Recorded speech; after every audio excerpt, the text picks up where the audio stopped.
Guys, talking about the box office here, and yet we have yet another week here, and everyone is doing well except for the Walt Disney Company. Of course, people say, but there's no Disney movies even in the top 10.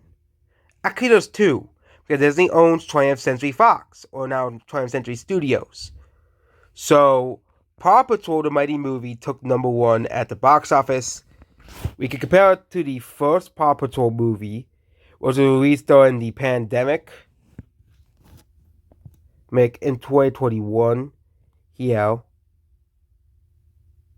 Both movies have a very similar budget, but the second movie is doing far better than the first movie, which shows a growth from movie to movie. So, good job on the creators of Paw Patrol the Mighty movie of growing the fan base of the Paw Patrol series. I know it's mostly like little kids, but the Paw Patrol fan base must have obviously grown from movie to movie.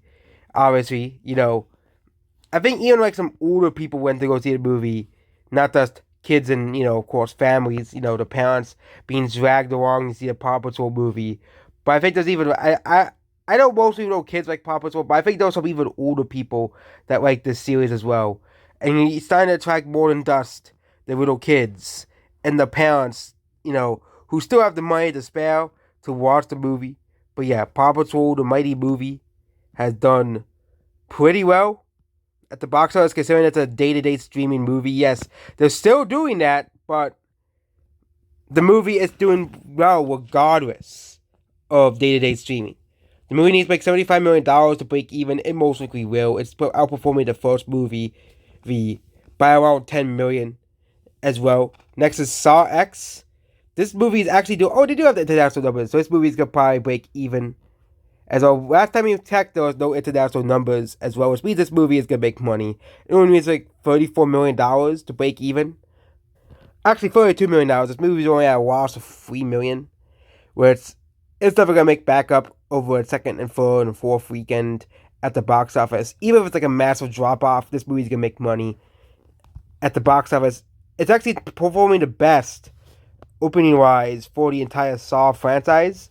Of course, this is unadjusted for inflation, but apparently this is one of the best openings in the entire series. Yeah, I don't know. Actually, it's comparing it to the first Saw, but compared to the last two movies, it's doing really well. But of course, it's not doing as well as Saw 3D, Saw 5, Saw 4, and Saw 3, and Saw 2. But compared to Spiral and Jigsaw, the movie is doing pretty well at the box office. So Lionsgate avoided a collapse in the Saw series, at least for now. But yeah. And we're going to be concede continued entries in the Saw series as well. So yeah. Next is Disney's big flop of the month, The Creator. Of course, no one is going to see this movie. No surprise. Walt Disney Corporation is going to lose a lot of money on this movie. Only places they have left is Japan and Turkey. Turkey is not really a major market. Movies don't really make much money in Turkey. Okay, I know Turkey has a lot of people, 80 million or so, but it's not a major market for Hollywood, unlike Brazil and Mexico and Colombia, or they keep saying they're not compared to Turkey, but Turkey is not a major market. No one goes to see movies in Brazil. No, Brazil. And Turkey, okay, Turkey is around the same power of like South Africa and other countries. It's not really kind of like how India is not really a major market for Hollywood. Hollywood never tried to target India, which is, not too surprising considering that India box office is never really tracked by producers or series. That's why we never track Indian movies, because the numbers does not track Indian box office numbers. Okay, as well. So yeah, The Creator is yet another box office failure for the Walt Disney Company. Okay, again, Disney had taken 2 L's this month. They have taken 2 L's. The first one was The Haunting in Venice. That movie doing awfully at the box office, and now The Creator doing just as poorly as A Haunting in Venice. Next is Nun 2. This movie has continued to make back its money and its profits as well. So Nun 2 is doing pretty well, added to its profits. Not doing as well as the first movie, but still becoming a massively profitable movie nonetheless. Dropping in number 4 only because of the newer movies. Next is The Brine, which is another Fathom Events religious movie as well. These movies obviously do pretty well, considering that these movies are basically weird releases as well. You know, they're intended to stay only for like a week or two and then they go away. You know, that's kind of how these movies are at the box office. So, yeah. Next is A Haunting in Venice. This movie is continuing to still do poorly domestically, but internationally, this movie started to slow down, especially. This movie is slowing down internationally. Now, not really much of an interest in this movie. Again, Disney's going to lose a lot of money on this movie, $50 to $60 million. Probably around $40 to $50 million because this movie probably still making $10 to $10 million more dollars internationally. But internationally, this movie is definitely slowing down alongside domestically. So, overall, Haunted in Venice is a failure of a movie, just like with the creator as well. Again, Disney is losing a lot of money on both of those movies. Not too surprising. Next is Dumb Money. This is another one of those drip-fed movies that Hollywood keeps doing because they will take. I don't know why Hollywood does this a lot, but it's really stupid to do this. No one's going to see this movie, obviously. It's obviously a lower budget movie, as most of the money is made domestically as well. It was also made $40,000 in Portugal as well.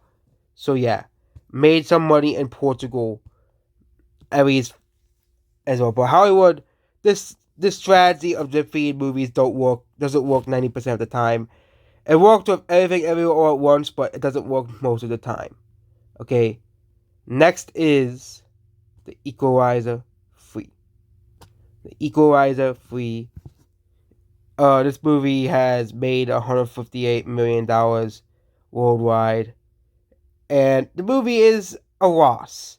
Okay. Yes, it's a negative $15 million currently, which means this movie will definitely make back its money through DVDs, which isn't really a factor anymore, but streaming, obviously, digital sales, especially in, lower income countries, this movie could do well with streaming, most likely. Expendables is a box office failure. Probably the biggest box office failure of this month. Okay, it's doing far worse than the creator in terms of profits. It's going at a loss of $220 million for Lionsgate, which is not too good for them as well. And it's not doing well internationally either. No one's going to go see this movie internationally either. Of course, they had not updated international sales, but it's doing very poorly internationally. Which this is a series that usually does well internationally, but it's only doing well. It's only doing okay in China. And I don't think the series has released before in China, so they don't really have any connection with this series. So, Expendables is a box office flop. I hate the name. I'm not getting this movie. I'm not going to see this movie either. So I'm not going to get this movie on Blu-ray. I'm not wasting my money on this movie either. And this movie dropped 69%, which is very bad. It's a nice number, but pretty bad numbers.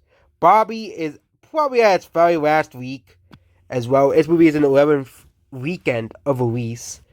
And yeah, they're dropping this movie from theaters. Again, this movie's not going to make much more money, but it's made a huge chunk of money for Warner Bros.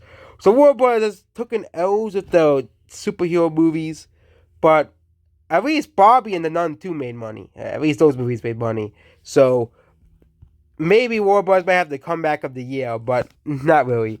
My Big Fat Greek Wedding 3, again, who asked for this movie? This movie is a loss as well. It's going to probably do well on streaming as well. And internationally, this movie has still yet to release in Brazil, Argentina, Italy, Mexico. Yeah, it has still yet to release in those markets. I don't really think it's going to really help this movie all too much. It also didn't really do too well in Greece either. So, yeah, this movie isn't really doing too well. Again, who asked for a part 3 to My Big Fat Greek Wedding? Who asked for this? I think nobody did for a My Big Fat Greek Wedding 3. Like, the title is stupid anyways, okay? Stop Making Sense is the last movie we talked about today, as most of the other movies are basically dead as well. There's yet another one of those, movies. This is an old movie, actually. An old movie. That's weird. An old movie. It's a Chinese movie. And they're re-releasing it today. So for some reason they're re-releasing this old movie into theaters as well. So this is an old movie being released into theaters, so we're not gonna be tracking this old movie as well. Because this is a very old movie. And it was I think this is a Chinese movie. No, it's not a Chinese movie. I thought that was Chinese. No, it isn't a Chinese movie. This is an old movie, so it's just released in theaters as well to make a small buck at the theaters as well. Doing pretty well for an old movie. Doing pretty well for a very old movie, indeed. Okay. Then we have Totals. A Blue Beetle fell out. Oppenheimer fell off too. Okay.